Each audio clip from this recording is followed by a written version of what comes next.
Ovo je uređaj koji se zove GPS blokator. Njegova namena je blokiranje GPS signala. Ovaj uređaj ni na koji način ne ometa rad mobilnih telefona. On sprečava rad GPS trekera ili takozvanih lokatora za vozilo, tako da niko ne može da vas prati. Tehničke karakteristike ovog uređaja su sledeće. Radijus dejstva GPS blokatora je minimum 3 metara, a ide i do 5-6 metara u poluprečniku od mesta da se postavi, u ovom slučaju upaljač za auto. Uređaj radi na 12 volti, što znači da može u bilo koji automobil ili kombi vozilo.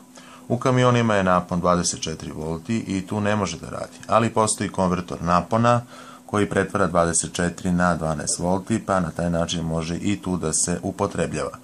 Uređaj ima osigurač, predviđen je da stalno radi na upaljaču za auto. Kada se gurne upaljač za auto, ova lampica stalno svetli. Naravno, vrlo bitna stvar, pre guranja ovog uređaja u upaljač za auto, neophodno je pravilno montirati antenu. Znači, nikako ne smete gurnuti ove uređaje u upaljač za auto, a da prethodno nije montirana antena.